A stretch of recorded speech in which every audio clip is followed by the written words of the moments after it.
Guys, enough about Truth Watchdog. We've established that he's an asshole. Fuck him. Now,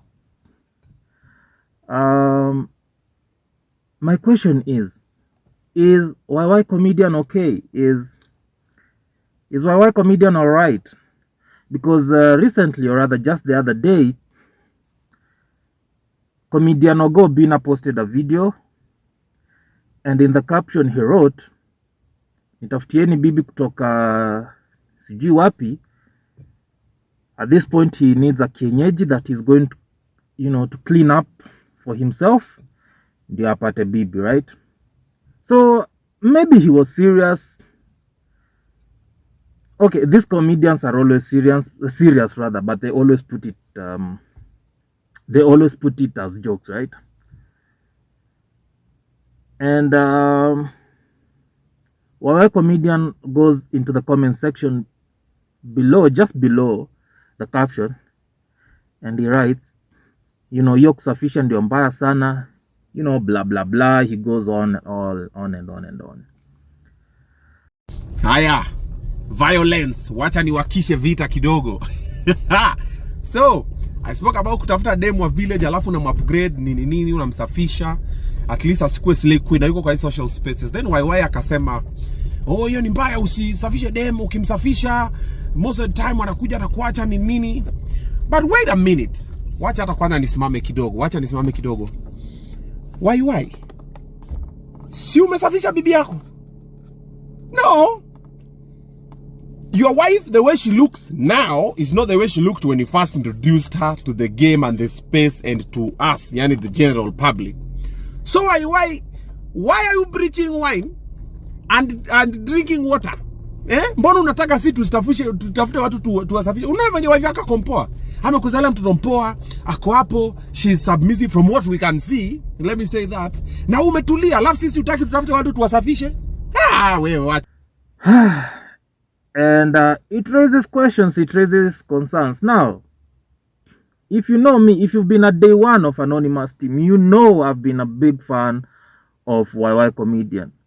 And I've said it before, not just once, not just twice, not just thrice. I've said it numerous times. When it comes to my Mount Rushmore of comedians, we have YY comedian up there.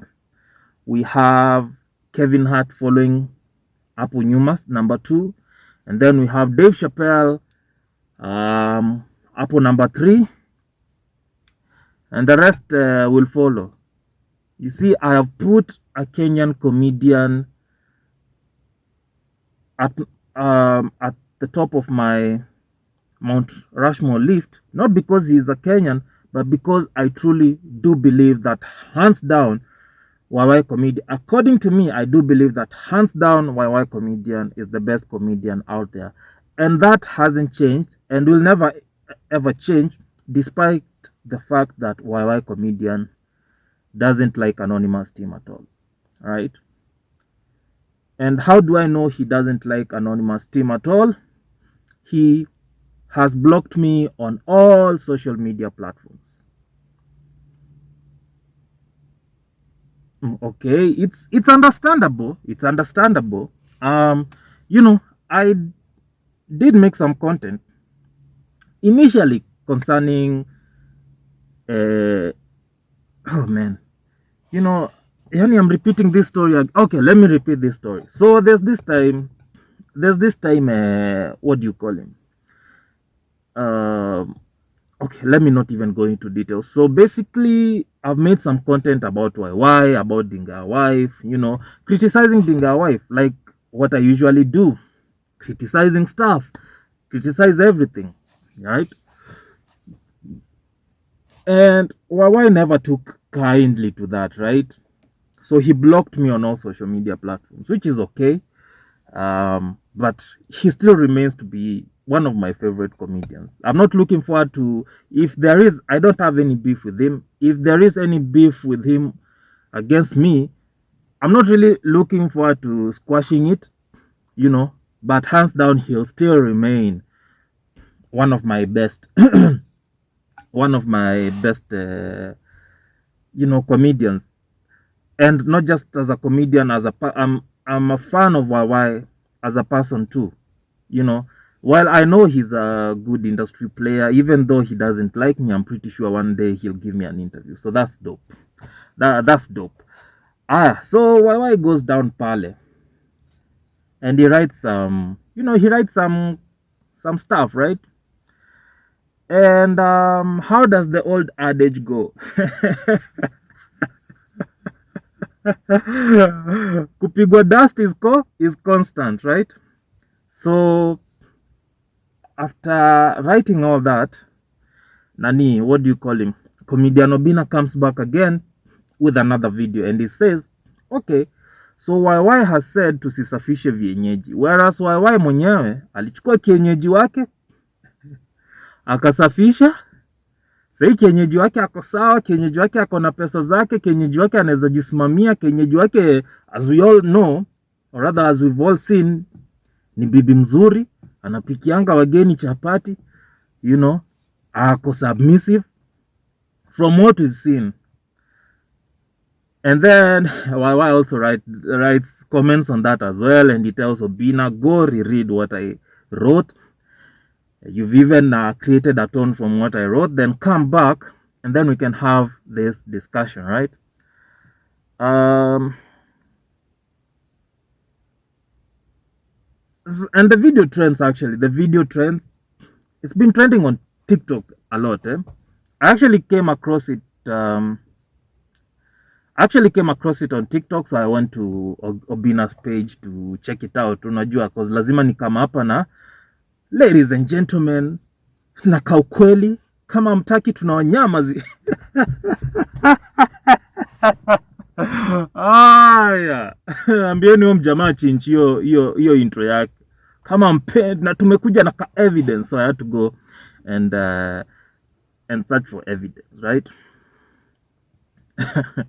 So so nikaenda, I checked out the videos, checked out the comment section, and bro, it dawned on me, women are women, and women will always be women.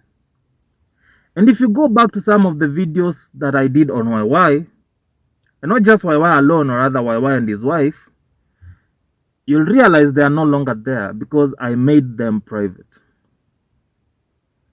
The reason why I made them private is, I think when you're a fan of someone sometimes and you go so hard, you criticize them so hard. That is it. If you're a really big fan of someone, I think you go so hard to criticize them because you hold them at a very high, level of spectra of respect when it comes to their craft, right? So you really expect more from them. And that is even what happened with Dinga Wife. Dinga Wife, at that time was comparing it to Anas Toto, and it was just coming after the blow up of Anas Toto. So of course I really expected more from YY comedian at the time. I really expected more from YY comedian at the time.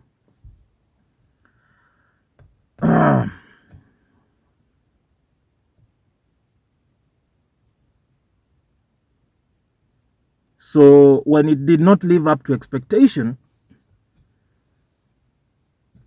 I went ham. I went ham. And looking back, after some time, also, if you're a big fan of someone, you'll be biased. You're a little bit biased. So when you watch the video again, you say, shit. Have I gone so hard on this guy? I'm a fan of this guy. So, fuck it. Let me. So you're like, where does it borderline criticism and disrespect, right? And you privatize those videos. Nobody asked me, nobody told me. I just did them out of my own free will because I felt like I'd gone so hard, right? Okay. So this is not the first time. The point is, this is not the first time that I'm talking about YY or his wife, but this time around I'm going to try to make it inaitwaje. I'm not going to go, let me not try to go so hard. So for me the question is there trouble in paradise? Because wanawake ni wanawake bana. Wanawake ni wanawake. And if you go with YY's response to Obinna, it's a telltale, bro. It's a telltale. It says a lot. Mpaka kuna mse alireply hapo kwa hiyo comment ya YY akasema, "Hey bro, this is from experience." You know, wanawake ni wanawake. Like, it's good. I'm all about empowering women. I'm all about empowering women, and I champion for empowering women, especially if you guys are building a family. Unaona, mse kama YY ako na mtoi, say God forbid if anything should happen to YY, hata financially too. As a parent, as a father, you still want huyo mtoto wako ile lifestyle ulimintroduce to, aendelee na your lifestyle. So that is where empowering your wife, and not just your wife, even your siblings, because you can imagine you die today and you leave your children behind. You know, who are the people that are going to take care of your children? It's your siblings, right? But say we are focusing on the wife, right? So you have to empower your wife. But you know, if you're up there and you bring your wife there, right? Let's say uko hapa, bibi yako ako hapa, and you bring your wife here. Not necessarily at your level, just kidogo tu chini yako. You know, borrowing from what YY said, they still feel that now they don't need you, or rather they can do better. Women are not meant to remember who their destiny helpers actually, especially if you're a man and you're in love with this woman.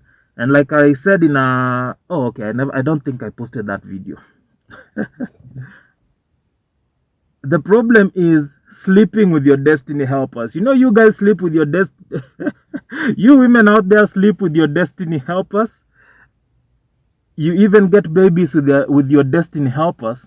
So after destiny helper wako ameshafanya kazi yake kwa maisha yako, and now God has planned a new chapter for you in your life, sasa unapata there are strings attached. That's the problem, bro.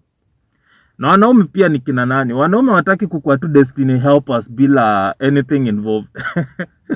You know, cause it's rare upate tu mwanaume atoke hapa, aende tu apate tu mwanamke pale kwa street aanze kumsaidia, you know.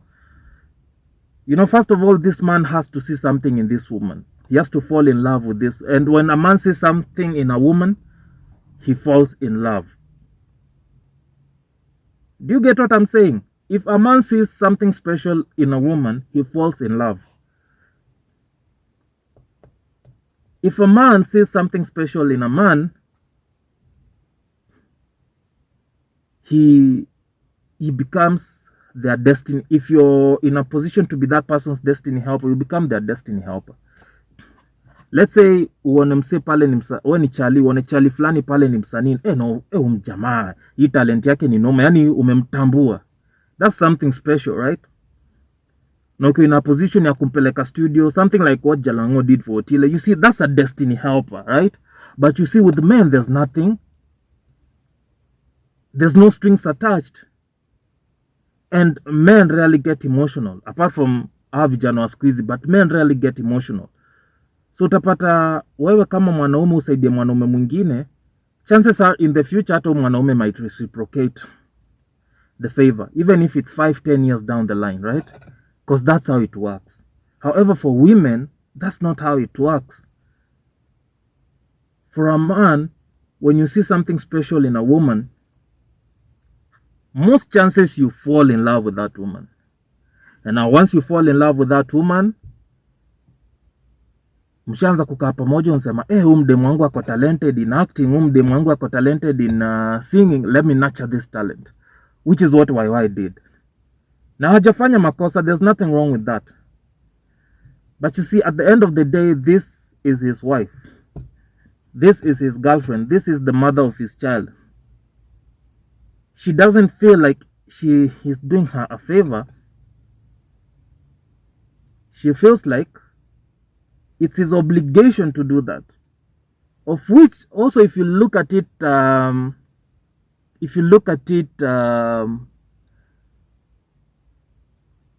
from another angle, you know, it's kind of right. You know, it's your obligation. It's if umechukua mwanamke, you've decided to be the leader to this woman, to the man to this woman, the provider to this woman, right?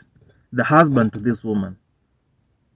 So if you feel udem nataka dem yangu akuwa anaendesha gari kama hii na sasa sina do enough ya wacha nimtafutie job yenye maybe a few 2 years or 1 year down the line anaweza toa half na mimi nitoe half tumbai hiyo gari anataka kuendesha, at least kwa ananipelekea watoto wangu shule fulani. You know, you understand. I'm just creating a scenario here. Don't take it too serious, you assholes and imbeciles who watch videos for face value and just take whatever they hear and run with it without analyzing it twice, right? So it's a scenario I'm creating. So let's go back to, having said all that, let's go back to YY. Has the rain started beating YY? Has the rain finally started beating YY?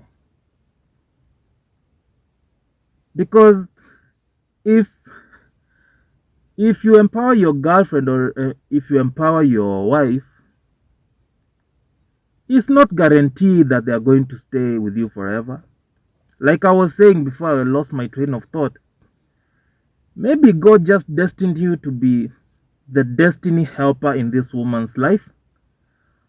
But wewe, you fell in love,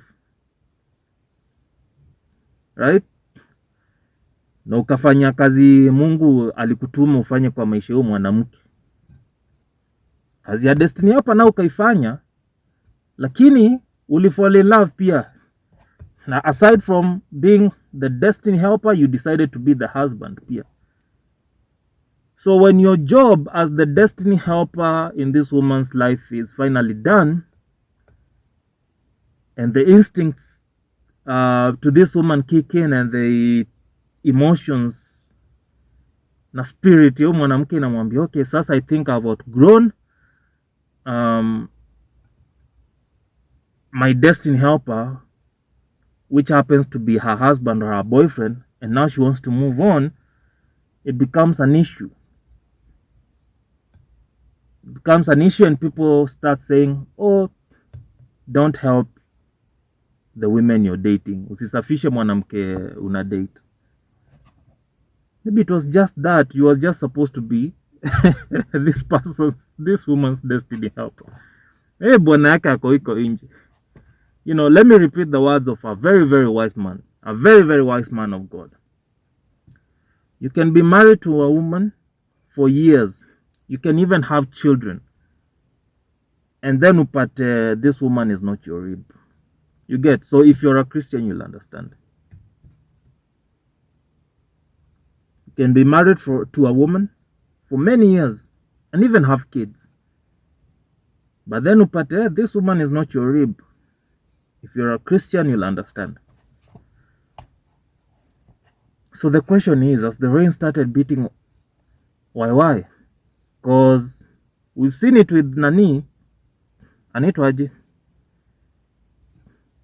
What this lady, Munga Eve, she was young when she started dating Trevor, but Trevor was also young. Unaona? So eventually they were to part ways. But you never know. When they grow older, when they hit their 30s, probably they might get back together. So, this relationship here, Director Trevor na Munga Eve, if you ask me, I feel like it's far from over.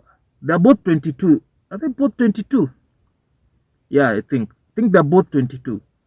So give them 7-8 more years. I kid you not, these guys will get back together. Because it will get to a point when So unajua Munga Eve is young now, she wants to explore the world and she has money. You know? So she's going to get to a point in her life and she'll realize, muku inje sio venye nilidhania. And then she'll remember there was a young man who was a man when he was young. There was a young man who was a man when he was young, right? A young man who was a man when he was young, who empowered her, who got her to where she's gotten now. And she'll notice she can't find that type of person, you know, anywhere. So me, Munga Eve and Director Trevor, I do see them getting back together. With Wawai and Marya Okoth. You know, Marya Okoth was in KU. Na ndovuku alituambianga. Dema kitoka KU, but Wawai ni nani? Akasema wacha aende against that, which is not bad. You know, I'm not trying to be disrespectful to Marya Okoth or anything. You know, but she was young, she was in school. I think she was in third year, right? So ni mtoto wa campus bado. Akona tule tabia za toa campus, wewe umemweka kwa nyumba, umemfungia. You know, this is a bird that wants to be free. You've caged this bird. And now you've empowered this bird. You know, so and she's still young. Is she young really? I think she's 25. Okay, no, she's not young. 25 for a woman is not young. But see, as a man, you always need to understand there's always another man, or at least with men we know. You know, women do wanakuanga na issues acknowledging other women, but with men we know there's always another man out there who drives a better car than you, who lives in a bigger house and a better house than you, who has more money than you, and probably is more handsome than you. So whatever you think you're doing for your woman, there's another man out there who can actually do it over and over. And now Marya Okoth is in that position now, where sasa she's meeting the who's and who's of the industry. She has corporate deals going on. You understand? You know, so sasa it's up. Sasa the ball, she's been empowered. She's been amepelekwa and she's been put in that place. Sahi she's meeting the Caliph Kairos and the and the Odibet CEOs and the Farah CEOs of this world. So now the ball, rather the court is in her. The ball is in her hands, rather. Now the ball is in her hands.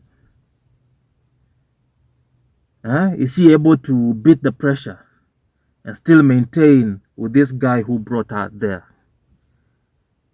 So that's where my concern comes in. After seeing YY post all that, is YY letting out his frustration? Was YY letting out his frustrations? You know, I've seen YY try to advise. I've seen their videos. I see their videos, you know, trending on TikTok. And I've seen YY try to advise this lady. No, but women are women. And women love the finer things in life. So umemweka kwa hiyo level, you know, she'll and people are meant to grow, unaona? People are meant to grow. So I don't know. I really hope it's not trouble in paradise. Like I said at the beginning of the video, I'm a big fan of YY. I really wish him nothing but the best, not only in his career, but also in his marital life, unaona? He's a stand-up guy. He's a stand-up family guy. If you can see what he's done for his mom, his sister, his brother, bro, hata wewe you'll be a big fan of that guy. So, you know, all the best to YY. I wish him nothing but the best, and I just hope, you know, the point that he was trying to make is not from maybe something he's going through personally.